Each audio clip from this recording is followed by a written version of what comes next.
Et oui, aujourd'hui, petite visite de l'Armurerie de France. Je vous fais découvrir ça tout de suite, mais ça, c'est après le générique.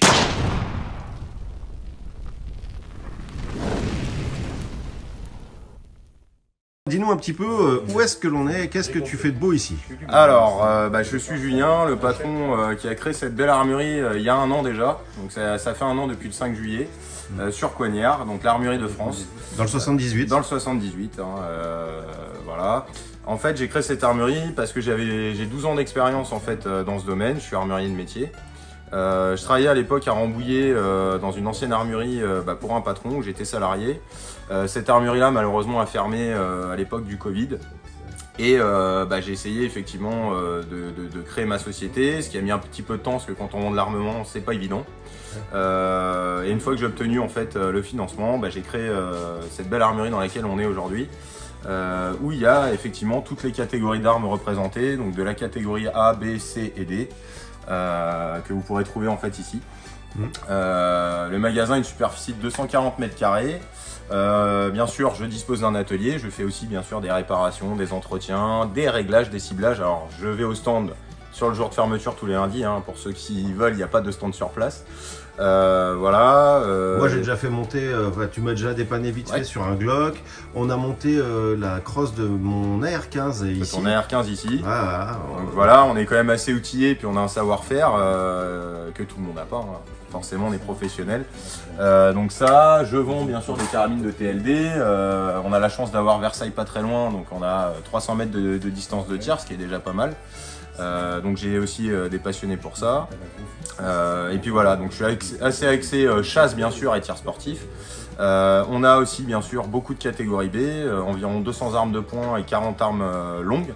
On va regarder ça après, là, ouais, voilà. Peu des choses un petit peu bizarres que, enfin, pas bizarres, mais un petit peu exotiques, plus ou moins difficiles, plus ou moins difficiles à trouver.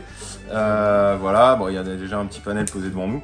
Et puis on fait un petit peu de tout, mais on est surtout spécialisé là-dedans. On fait pas d'airsoft ou de choses comme ça. Nous, notre métier, c'est vraiment l'armement, l'armurerie, etc. Un peu de défense, j'ai vu dans les armes. J'ai présenté un petit peu dans la vitrine là. Bien sûr, il faut que les gens puissent trouver de quoi se défendre un petit peu, surtout par les temps qui courent. Donc ça, vous le trouvez qu'en armurerie. Donc forcément, on fait un petit peu de défense, lacrymogène, etc. Est-ce que tu as un site internet? Est-ce que tu fais de la vente en ligne ou à distance? Alors pour l'instant, je fais pas encore de vente en ligne. Il y a un site qui est créé, c'est un site vitrine qui permet de présenter un petit peu ce que nous faisons en fait à Coignard. Il y a les occasions qui sont dessus. Et à terme, on va dire dans les 3 à 5 ans, parce que ça prend quand même un petit peu de temps de le créer et de le faire, et de tout référencer, il y a un lien e-shop qui est présent sur le site mais qui n'est pas encore actif, qui sera actif dans ces 3 à 5 années qui vont suivre. Mes abonnés, s'ils ont envie de t'acheter les chargeurs ERA par exemple que je t'ai acheté et ainsi de suite, est-ce que tu peux faire de la vente à distance? Est-ce que vu que tu as plein de munitions, tu as vraiment ce qu'il faut, il y a du 300 Blackout, tu as de la 223, des fois c'est des calibres un petit peu difficiles à trouver, est-ce que tu peux faire de la correspondance pour tout ça? Alors je peux, bon bien sûr moyennant des frais de transport, il faut bien sûr envoyer les détentions originales pour ces armes là. Et après voilà, je peux envoyer en France, pas dans les dom-tom ou autres, mais en France c'est possible, oui. Ok, ça je pense que ça peut être sympa. Comme je disais, là il y a largement ce qu'il faut en munitions. Même du 300 Blackout quand il y en avait nulle part, moi je savais qu'ici t'en avais. J'en avais, ouais, j'ai même du Subso, alors le 300 Blackout il est en bas là. Ouais.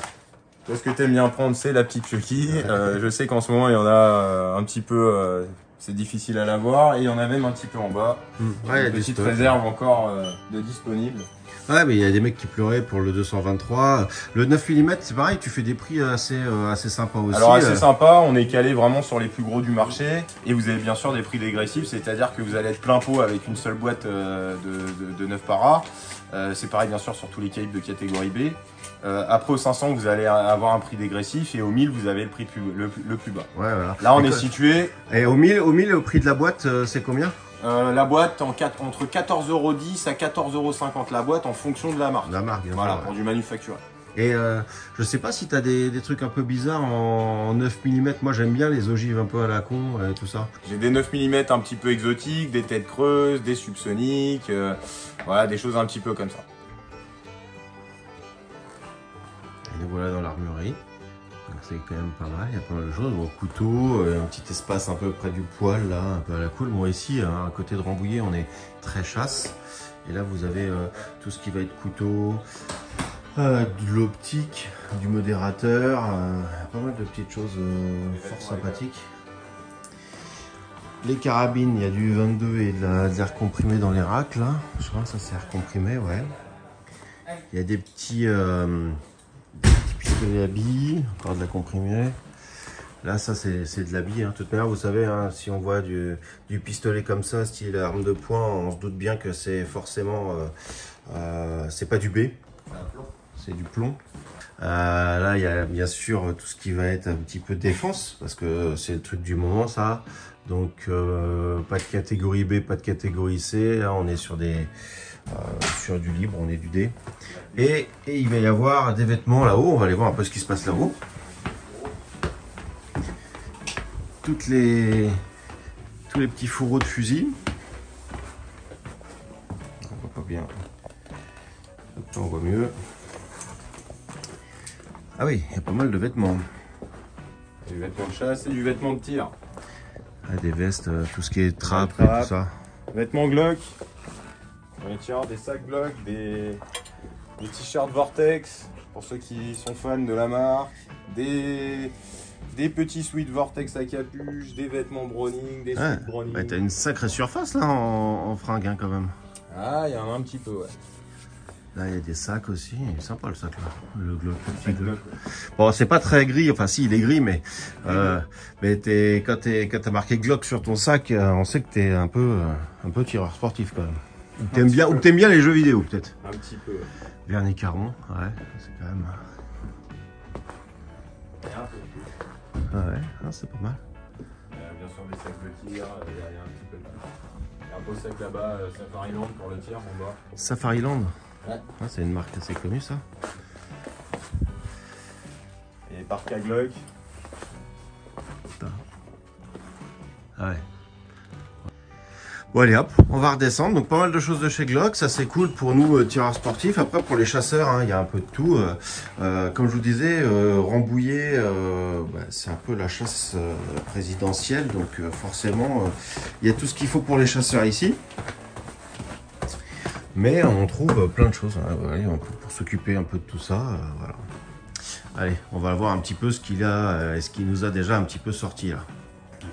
Bon alors, on a des petites choses. Je vous montre ça pendant qu'il nous présente ça.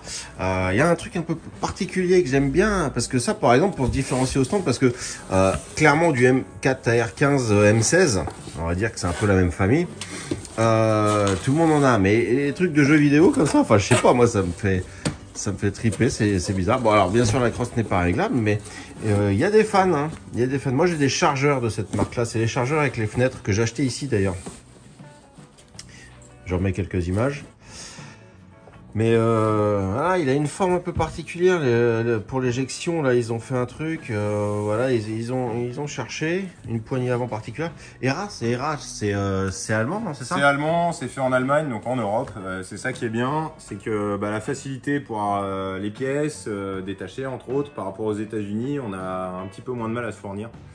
Voilà, il faut être conscient qu'aujourd'hui, il y a des problèmes de matériaux, il y a aussi des problèmes d'import-export. Et les États-Unis vendent tout chez eux, donc c'est compliqué d'avoir aussi des produits type Ruger ou ces marques-là, qui sont très demandés bien sûr en France, très prisés, mais qui quand elles arrivent sont déjà prévendus par nos importateurs exclusifs. On ne peut pas déroger à la règle, hein. Il y a un importateur qui fait venir ça de là-bas et forcément on doit se fournir chez lui. Ouais. Et concrètement, ça devient plus compliqué à avoir parce que y a des grosses ventes chez eux. Voilà, tu nous as sorti quoi? Donc le ERA, on en a parlé. Alors, le ERA allemand, je t'ai sorti ça, donc il y a un design assez sympa, effectivement un petit peu novateur. Je t'ai sorti une grosse nouveauté américaine qui était distribuée par BGM entre autres, bien sûr, hein, qui est un des fournisseurs. C'est un petit AR15 22 Tipman. Et eux, ils ont fait en fait une version assez rare, ils sont tous en 16 pouces, et là, celui-ci est en 12,5. C'est vrai qu'il est un peu plus court que les autres. Donc on a une version un petit peu plus courte et c'est une des plus belles finitions qui existent. Hein. Il y a bien sûr Smith & Wesson mais qui fait un peu plus plastique. Là il y a vraiment des bonnes parties en métal, l'avant est en métal, en alu, comme un vrai AR15 en fait. Hein. Bah oui, tout. Et, tout est pareil, on a même une vraie base AR15. Et au niveau... Ah oui, c'est pas pareil parce que nous on connaît les systèmes Walter souvent là pour les... Tu sais, de Smith & Wesson Ouais. qu'ils ont fait, c'est un Walther en fait. C'est un Walther un peu mélangé. Là, c'est vraiment fait par la firme Tipman, complètement. Il faut savoir que c'était un fabricant de lanceurs paintball à la base et qui s'est lancé dans la fabrication d'armes. Ouais, j'ai fait du paintball dans ma jeunesse, et Tipman, je c'était connais du ça. Tipman. Ouais, bien sûr. Bah voilà, bah là ceux-là, voilà, et on a vraiment une plateforme AR15, on reconnaît vraiment la vraie plateforme, c'est-à-dire que vraiment toutes les parties sont interchangeables. C'est 1000 specs quoi, c'est-à-dire voilà, que les poignées, les crosses. Tout est 1000 specs dessus. On a vraiment aussi, alors le chargeur est très large, malgré que ça soit du 22, on a vraiment la taille d'un chargeur de base de 223 quoi. Donc c'est ça qui est plutôt pas mal. Et après, je t'ai sorti ça aussi, ça a le vent en poupe en ce moment. C'est très très bien placé sur le marché en rapport qualité-prix. Il faut savoir que c'est assemblé en France, dans l'Oise, dans le 60. C'est Legacy Armament. D'accord. Et alors ça, il y a différentes tailles de canons. Il y en a 3 exactement. Là, j'ai sorti un 10,5. Il y a du 7,5, donc très court. Du 10,5, du 12 pouces. 7,5, ils ont le droit de le faire en 7,5 ? Alors ils ont le droit, il y a... Parce que la crosse est longue peut-être. Alors la crosse, en fait, ils ont mis une petite bague pour rallonger un peu le tube de crosse. Ce qui permet en fait de respecter la législation française. Alors ces petits modèles-là, ça vaut tout juste 1600 €. C'est fourni bien sûr avec des organes de visée repliables, là que je les ai pas encore montés, ce qui vient d'arriver. Toutes les plateformes viennent des États-Unis. Monsieur Legacy, il commande bien sûr ses plateformes aux États-Unis. Les canons, c'est du top, c'est du Lothar Walther, Ah ouais, même pour le prix. La marque est connue, ouais. Voilà, c'est assez connu, c'est un très grand fabricant de canonnerie.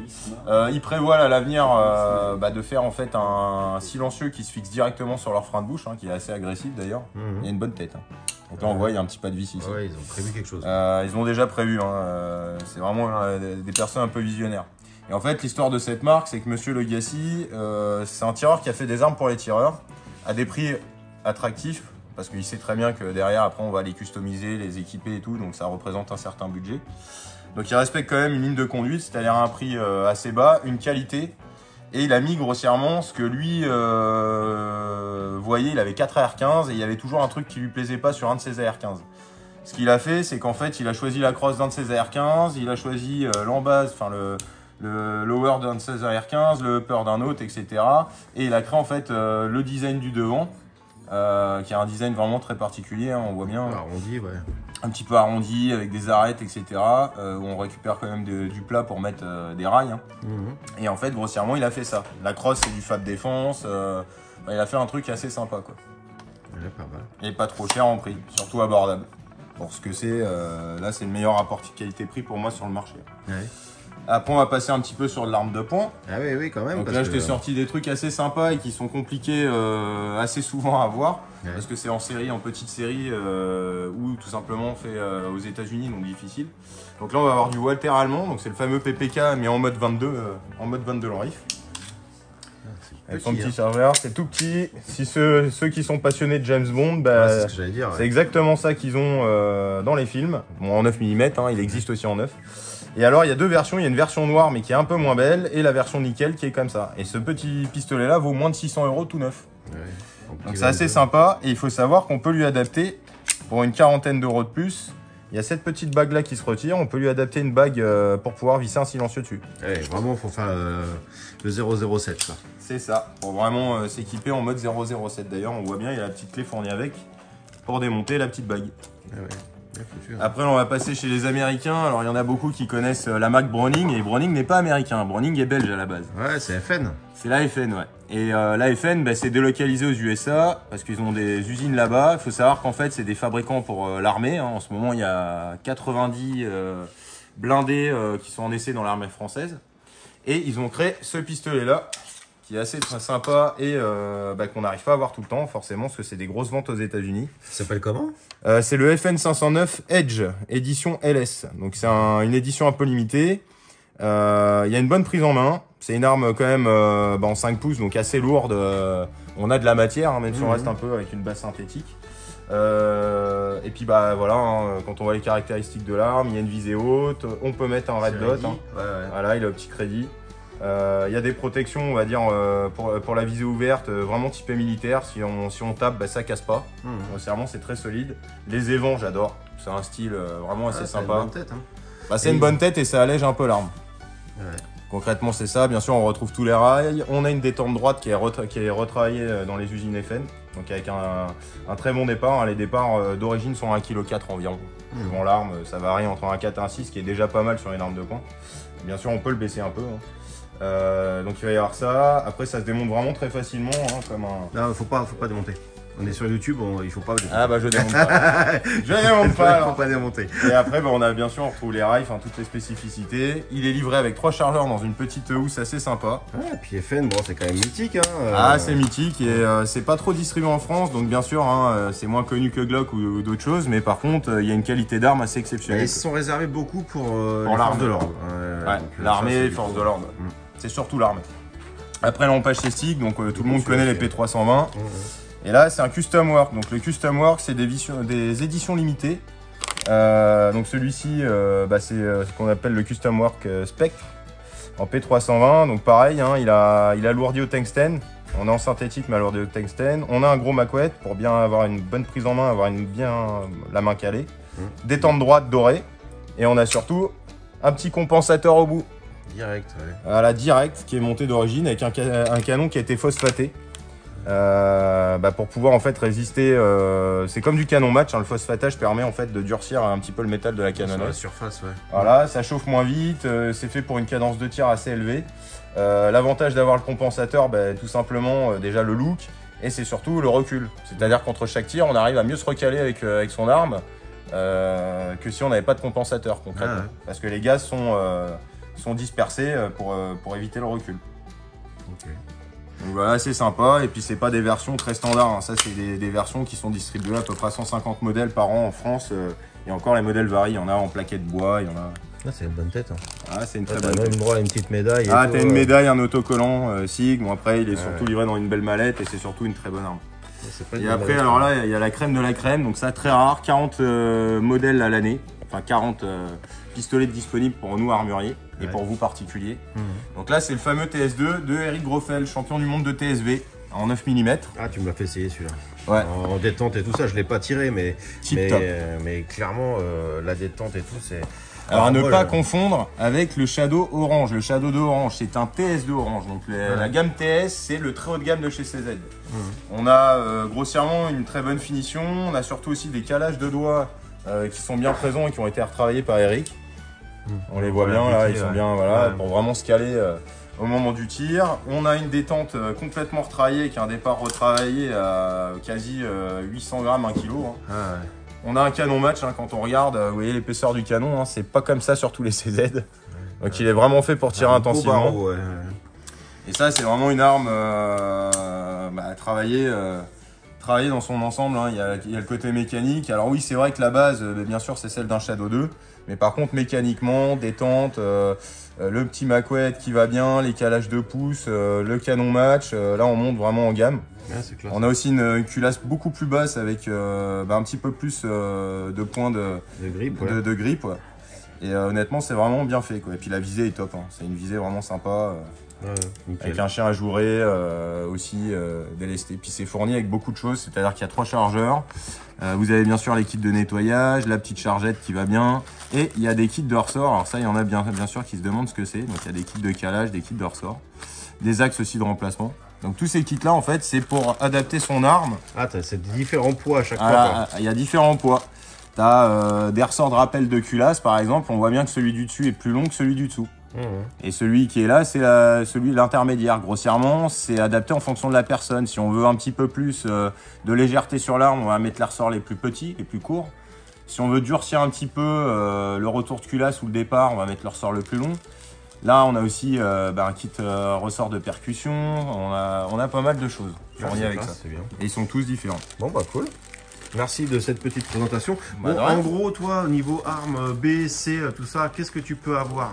Alors vraiment de tout, je suis Parce que là, on a vu multimarque. On a vu une gamme d'armes assez rares. Par contre, bien sûr, en magasin, il faut savoir que j'ai à peu près 200 armes de poing et une quarantaine d'armes longues, en catégorie B entre autres. Après, bon, bien sûr, j'ai de l'AC pour du TLD, etc. Dans ces armes-là, je vais vraiment être multimarque. Je vais avoir du Canik, du Glock, du CZ, du Six Sauer, du Springfield Armory. Je vais avoir du Cort, du Smith & Wesson, du Ruger, bien sûr. Du Alpen Arms en arme longue, entre autres. Après, bien sûr, le Gassi, un petit peu ce que je vous ai montré, du Hera, il y a d'autres modèles. Je vais avoir du MR223 de chez HK, du Kalash aussi. Donc là, en ce moment, bien sûr, avec ce qui se passe en Russie, ils sont plus slovènes et polonais qu'autre chose, mais bon, c'est des armes de bonne facture et qui sont pas très chères pour aller tirer à pas cher. Et après, bah, bien sûr, je vous propose aussi un grand choix de munitions. Hein. Derrière, on a en stock plus d'1 million de munitions de différents calibres. Du 22 au 9 mm, au 38, au 45 Colt, 45 ACP, du 38, du 3,57, du 2,23. J'ai même du vrai 5,56. Du 5,56. Voilà. Ok, bah merci pour cette présentation. Bah, et rien, je mettrai, c'est avec plaisir, Nico. je mettrai tous les liens dans la description avec le numéro de téléphone, l'adresse. Donc on répète, c'est à Coignard dans le 78, à côté de Versailles et Rambouillet. Hein. Entre les deux. Ouais. Voilà, donc n'hésitez pas. Il y a beaucoup de stock. Puis un peu comme un toutou, moi je fais pipi partout. Donc voilà, n'hésitez pas. Allez, avec salut. Plaisir, je vous accueillerai avec plaisir. Et si vous venez directement, n'hésitez pas à dire que vous avez vu la vidéo, comme ça il sera au courant. Et puis j'aurai plein de cadeaux, il me fera des armes gratuites. Ouais. Tiens, je prendrai celui-là la prochaine fois en gratuit. Hein.